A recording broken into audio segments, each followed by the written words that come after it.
Parlons aujourd'hui du design des prothèses totales de coude et de leur évolution au cours du temps. Par ailleurs, je précise que je suis consultant pour Stryker et que cette présentation a été réalisée pour le DU Épaule-Coude 2024 qui avait eu lieu à Toulouse. Alors pour commencer, il faut faire le constat que depuis les années 70, il y a un très grand nombre d'implants qui ont été mis sur le marché. Et on a pu observer une évolution du design dans le but d'améliorer la survie de ces prothèses. Mais conséquence de quoi, aujourd'hui, il y a une très grande diversité de ces designs d'implants qui existent. Et pour les non-spécialistes dans la chirurgie du coude, ça peut être difficile de comprendre pourquoi une telle diversité et de choisir un implant en connaissance de cause. C'est la raison pour laquelle, dans un premier temps, il est important de pouvoir classer ces implants. Et donc, déjà, il faut pouvoir classer ces implants selon deux catégories, à savoir, à commencer par celle des arthroplasties dites non liées ou non contraintes.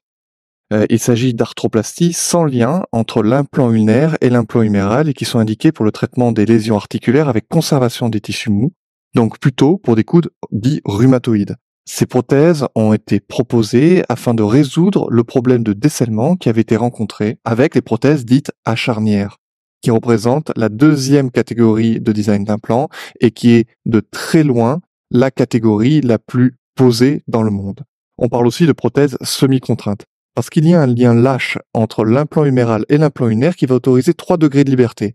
Alors il y a bien sûr la flexion-extension, mais il y a aussi un mouvement de varus valgus qui va de 5 à 8 degrés selon le type d'implant, et un petit mouvement rotatoire qui lui aussi peut aller jusqu'à 8 degrés. Ces prothèses semi-contraintes vont permettre d'étendre les indications d'arthroplastie au coude avec des lésions tendineuses et ou ligamentaires associées, tout en permettant un certain degré de laxité. Et parmi ces prothèses à charnière, il est important que vous soyez capable de reconnaître quelques modèles iconiques, dont notamment, très classique, prothèse GSB3, produite en 78 par Zimmer. Alors elle était cimentée avec une connexion huméro-ulnaire en plugin. Si on reprend un peu l'histoire de cet implant, la prothèse dans sa première version avait été introduite en 71, mais cette version présentait un très gros taux de décèlement, ce qui était le cas de toutes les prothèses à charnière d'ailleurs de l'époque. Mais en conséquence de quoi, il y a eu plusieurs améliorations jusqu'à la version 3 qui avait été mise sur le marché donc en 78, avec un implant huméral qui avait la particularité d'avoir une très grande surface d'appui sur les condyles latéraux et médiaux, ainsi qu'une tige large, avec un aileron latéral et un aileron médial en appui. Donc pour une meilleure prévention de l'instabilité rotatoire et de l'instabilité postérieure. Ensuite, plus proche de nous dans le temps, nous avons la Solar Elbow, produite par Stryker, qui avait sorti dans les années 2000 une gamme Solar incluant des implants de coude et d'épaule. Cette prothèse semi-contrainte avec une tige humérale qui possède l'équivalent d'une colonne médiale et d'une colonne latérale, qui avait pour but de résister contre les forces rotatoires. Mais là aussi, vous le constatez, il n'y a pas d'aileron antérieur sur cet implant. On reste sur une logique proche finalement de la GSB3.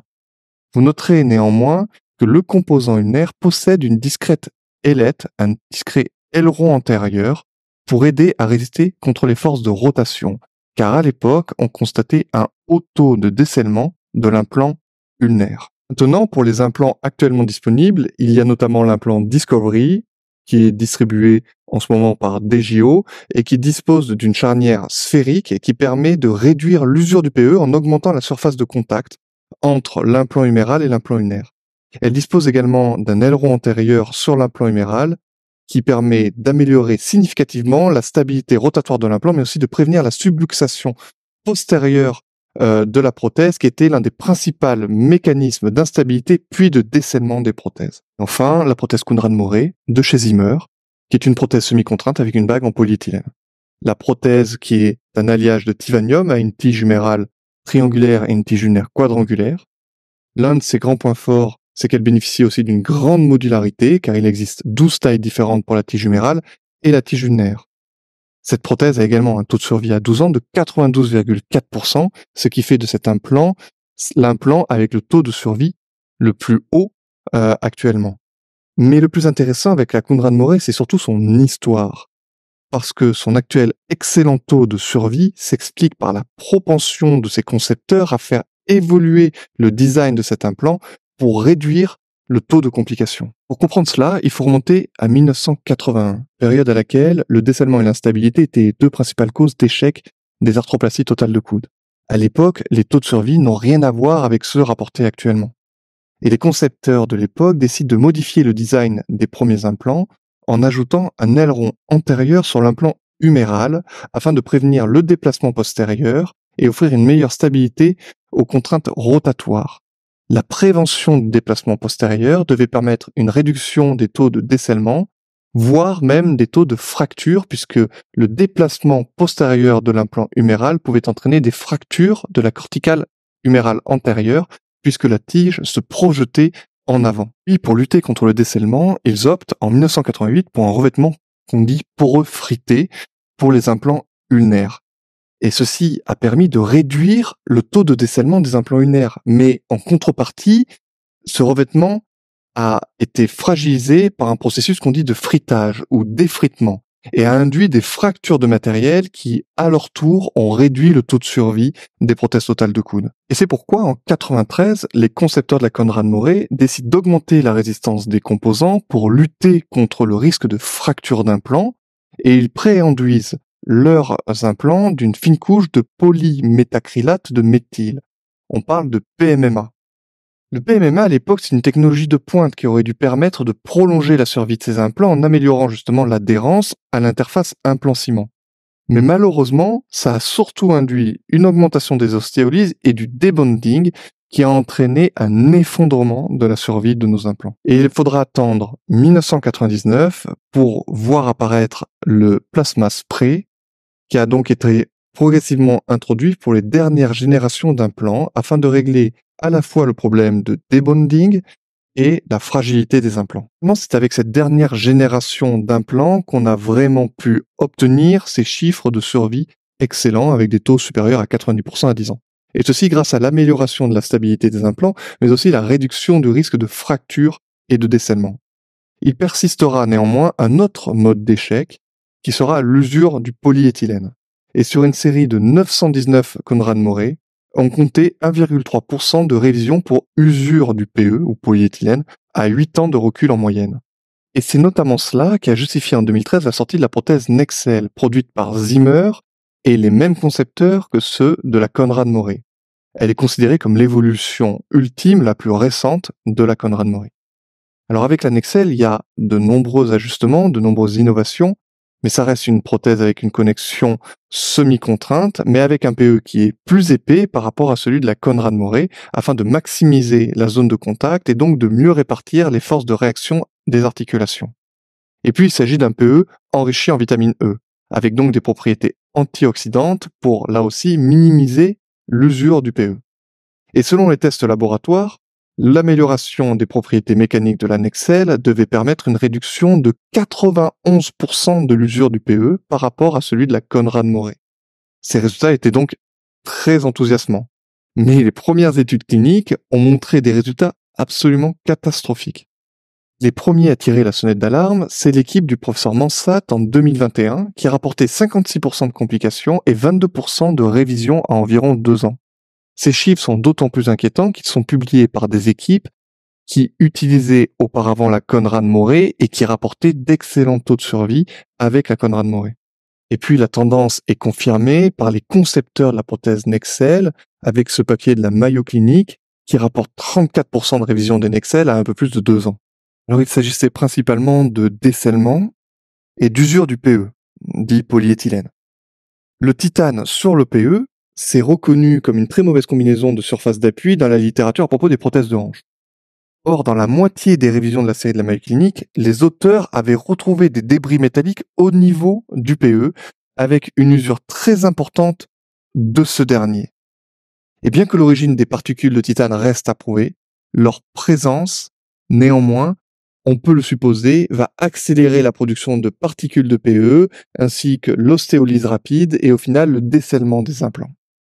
Et puis, il y a une deuxième hypothèse qui concerne le décèlement, et ce serait la possibilité d'un effet piston qui est déjà bien connu entre l'ulna et l'humérus, lié à un conflit antérieur. Lorsque nous fléchissons le coude, il pourrait y avoir un contact prématuré antérieur entre l'implant huméral, et notamment son aileron antérieur, et l'ulna. parce que, en effet, le centre de rotation de la Nexel est plus postérieur par rapport à la tige humérale que le centre de rotation de la Conrad-Maury. Et bien qu'en théorie, un centre de rotation plus postérieur puisse faciliter l'extension, c'était d'ailleurs l'objectif de la Nexel, on déplace en postérieur le centre de rotation afin d'obtenir de meilleures extensions. Le problème, le revers de la médaille, c'est qu'il peut également conduire à un conflit antérieur prématuré avec l'ulna ou les tissus mous contre l'aileron antérieur huméral lors de l'hyperflexion de coude, et ainsi causer une augmentation des contraintes qui pourrait induire une usure au niveau des surfaces recouvertes de ce préplasma et causer à la fin un descellement de l'implant ulnaire ou huméral par effet piston. Toutefois, notons que cette année, en 2024, il y a une équipe australienne qui vient tout juste de publier un papier, c'est l'équipe de Jeffrey Hughes, avec des résultats rassurants concernant la Nexel, puisqu'il rapportait un taux de 97% chez 38 prothèses à 5 ans et demi. Donc tout n'est pas joué, il faut attendre encore les résultats à moyen et bientôt à long terme afin de vraiment pouvoir juger des performances de cet implant. Puis en raison du grave problème de décèlement aseptique des prothèses des années 70, on a vu émerger d'autres arthroplasties que l'on regroupe sous le terme de prothèses non contraintes. Elles ont été proposées par des équipes françaises, américaines, anglaises, canadiennes, mais actuellement, elles sont surtout posées dans les pays asiatiques et notamment au Japon. Il s'agit de prothèses qui n'ont pas de lien mécanique, donc pas de contrainte, entre le composant huméral et le composant ulnaire. La philosophie, le concept de ces implants est assez simple. Il s'agit de dire qu'en conservant les structures ligamentaires et capsulaires, ainsi qu'un bon stock osseux, les contraintes sur l'interface os-ciment et ciment-implant sont absorbées par les tissus mous et le stock osseux conservé. Et donc, théoriquement, les prothèses non contraintes peuvent être sujettes à moins de décèlement, puisque ça passe par l'os et les tissus mous. Mais le revers de la médaille, c'est qu'elles sont plus sujettes, logiquement, à des luxations, à des instabilités post-opératoires persistantes. Car la stabilité de ces implants repose non pas sur une charnière, mais sur l'intégrité des tissus mous, et donc en particulier des complexes ligamentaires latéraux et médiaux. Et en cas d'insuffisance ligamentaire, on risque d'observer une usure excessive du polyéthylène, une ostéolyse, une instabilité, voire un décèlement des implants au final.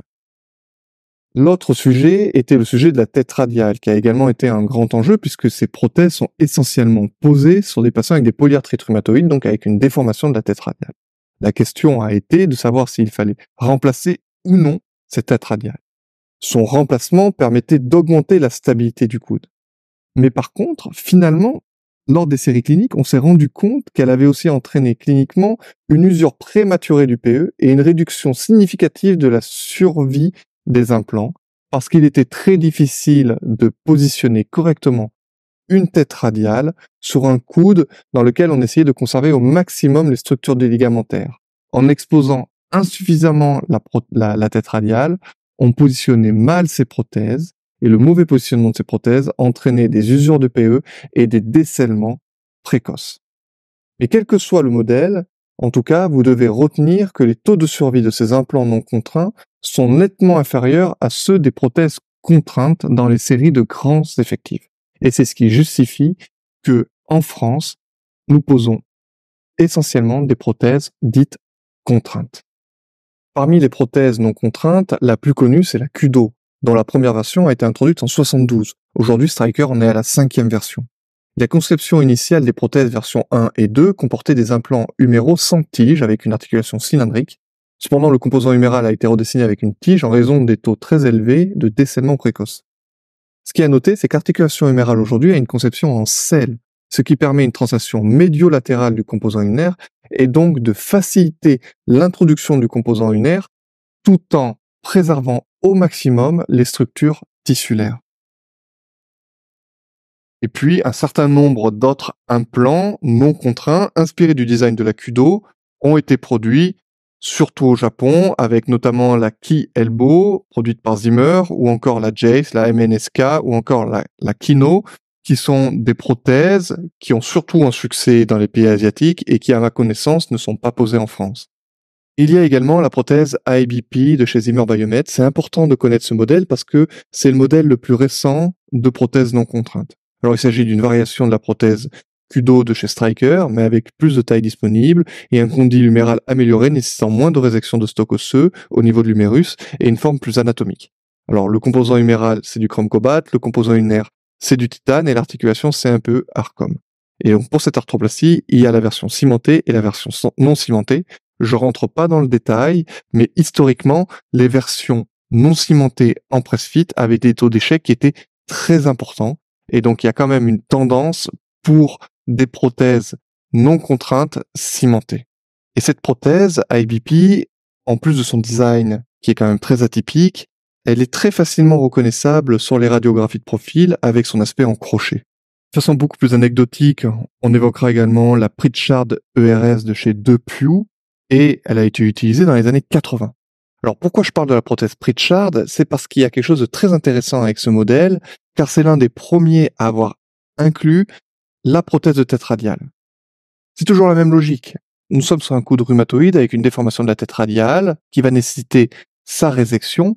Si on reste sur une résection de tête radiale, alors théoriquement on augmente l'instabilité de coude, et si on la remplace avec une prothèse de tête radiale, alors on augmente la stabilité du coude et donc finalement la stabilité de la prothèse totale de coude dans son ensemble.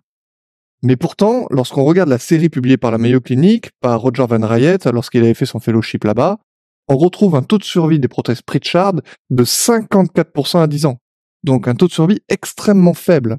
Et la principale cause d'échec, c'était l'instabilité par la difficulté à bien positionner l'implant et surtout la grande difficulté à correctement positionner la prothèse de tête radiale, qui avait entraîné une usure importante du PE lorsque cette dernière était mal positionnée. On retombe toujours sur la même problématique, d'une prothèse non liée qui va donc nécessiter une conservation tissulaire et osseuse importante, et qui donc, par la même occasion, va rendre très difficile l'exposition de la tête radiale et de l'articulation huméro-ulnaire, exposant ainsi donc à un mauvais positionnement des implants, et donc à de mauvais contacts huméro-ulnaires et radio-capitulaires, une usure prématurée du PE, une augmentation des contraintes, une instabilité et au final un décèlement, causant des très faibles taux de survie à court, moyen et long terme pour ces implants. Et puis on peut pas terminer sur les prothèses non liées sans évoquer la prothèse iconique qui était la Sauter Staffside de Stryker. Alors cette prothèse, elle se distinguait des autres par la composante humérale caractéristique avec des collerettes humérales faisant CI dans le capitellum et l'épicondyle médial. Le composant huméral, il était relativement court, mais il est également disponible avec de longues tiges. Pour ce qui était du composant ulnaire, il possédait une quille et une petite tige parce qu'il était constitué de polyéthylène à poids moléculaire ultra élevé, ce qui, à première vue, le rendait moins visible sur les radiographies. Jusqu'à présent, dans un souci de simplification, je vous ai parlé de deux catégories. La catégorie des prothèses liées et la catégorie des prothèses non liées.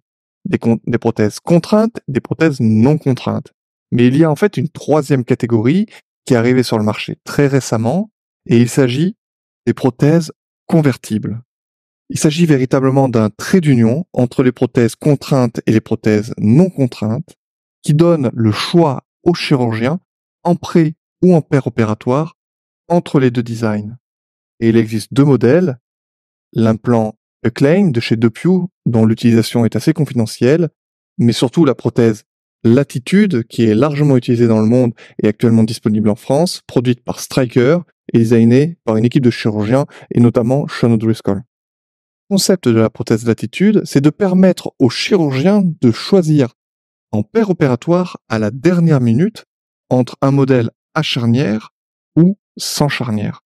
Et la méthode est très simple, puisqu'il va s'agir dans un premier temps de réarticuler l'implant huméral avec l'implant ulnaire. Et donc, nous nous retrouvons dans une configuration de prothèse non contrainte. Puis, si nous voulons convertir cette prothèse non contrainte en prothèse contrainte, alors il faut rajouter un élément extérieur qui s'appelle un cape ou un petit capot, un chapeau, qui va venir coiffer le polyéthylène ulnaire. Et donc ce troisième élément est fixé sur le polyéthylène ulnaire via un rail antérieur et un vissage postérieure. La dernière étape, qui n'est pas indispensable, consiste à rabattre le petit clapet au-dessus de la vis qui a permis de fixer le cape sur l'implant ulnaire. On a ainsi créé un PE sphérique autour de l'implant huméral et ainsi une charnière lâche à 3 degrés de liberté. Donc nous le rappelons, une flexion-extension, mais également un mouvement de varus-valgus et un mouvement rotatoire. Mais tout ça, ça fait beaucoup d'implants. Et c'est vrai que ça peut être difficile pour des chirurgiens de reconnaître les implants sur de simples radiographies de face profil. Mais pourtant, c'est indispensable. À l'instar de nos collègues chirurgiens de la hanche, nous devons être capables de reconnaître des implants sur de simples radiographies de face et de profil. Pourquoi? Pourquoi? Parce qu'en fait, vous allez avoir des patients porteurs de prothèses posées dans les années 90 pour des polyarthrites rhumatoïdes qui sont porteurs d'implants qui sont actuellement non disponibles, qui ont été opérés il y a longtemps et donc qui n'ont plus de compte-rendu opératoire. Et donc, si vous voulez assurer leur suivi, voir si vous devez reprendre ces patients au bloc opératoire, il est indispensable d'être capable de reconnaître facilement à quel implant vous avez affaire. Et finalement, malgré que tous ces implants se ressemblent, en 4 questions simples, je peux vous assurer que vous pouvez identifier une prothèse totale de coude sur une radiographie de face profil. Et la première question à se poser, c'est est-ce que cette prothèse totale de coude a un aileron antérieur au niveau de son implant huméral? Si vous n'en voyez pas sur la radiographie de profil, alors il faudra se poser la question de la largeur de la surface articulaire de l'implant huméral. Et si la portion distale de l'implant huméral est très étroite, alors ça correspondra à une solar. Et si elle est très large, ça correspondra à une GSB3. Et ensuite, il faudra éliminer les prothèses avec un design très atypique. Comme par exemple, sur cette radio de profil, on peut voir l'équivalent d'un globe oculaire au niveau de la portion distale de l'implant qui est caractéristique des prothèses Kudo. Et puis, sinon, il faudra regarder la forme générale de l'implant huméral. Un crochet, alors ce sera forcément l'IBP de chez Zimmer, ou une étoile, alors ce sera la fameuse Sauter Strathside de chez Stryker. Ainsi, au niveau de l'implant huméral, en vérifiant l'absence d'aileron antérieur, ainsi que la largeur de sa surface articulaire, la forme de sa portion distale ou sa forme globale, vous pouvez déjà identifier 5 prothèses importantes. Et ainsi, toutes les autres prothèses sont des prothèses avec un aileron antérieur. Et là, il s'agira de vérifier d'abord la forme de la portion articulaire de l'implant huméral afin de faire le distinguo entre la prothèse Discovery et la prothèse Latitude. La prothèse Discovery ayant une forme de diabolo, tandis que la prothèse Latitude comprend une boule sur le versant latéral correspondant à la portion capitulaire de l'implant huméral. Qui sera de la Conrad-Maurer et de la Nexel, vous pourrez faire la différence en regardant la forme de la portion métaphysaire de l'implant huméral, qui est très rectangulaire chez la Conrad et plus ovalaire chez la Nexel. De plus, l'épaisseur du PE étant plus importante chez la Nexel, vous aurez un espace huméro-ulnaire plus important chez cette dernière. Mais bien sûr, il est important quand même de rappeler qu'il s'agit d'une liste non exhaustive d'implants et qu'il y a des dizaines et des dizaines d'autres implants qui ont été également mis sur le marché durant ces 30 dernières années avec des patients actuellement porteurs de ces implants donc qui ne figurent pas dans cette présentation aujourd'hui. Typiquement en France, vous pourrez avoir des patients avec des prothèses Guépard implantées à la fin des années 90, début 2000, et vous pourrez avoir des patients qui, dans le monde entier, sont porteurs de prothèses, par exemple NES, la Norway Elbow System, qui a eu un certain succès.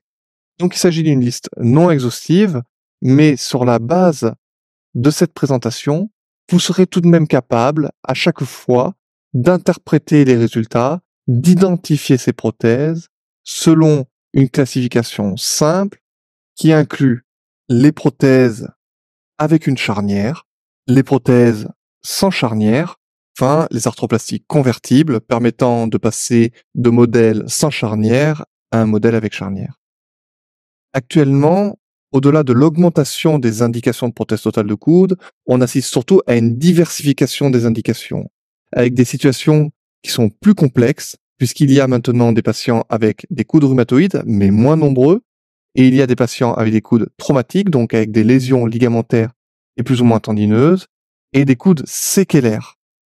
Il est donc très important de comprendre le design des implants et surtout de la prothèse qu'on utilise pour pouvoir connaître les forces et faiblesses inhérentes à votre implant et assurer au mieux les indications et le suivi. Et c'est ainsi que l'instabilité devra être particulièrement surveillée chez les patients ayant bénéficié d'une prothèse non contrainte, comme l'usure du polyéthylène et le dessalement aseptique sera surveillé chez les patients porteurs d'une prothèse à charnière.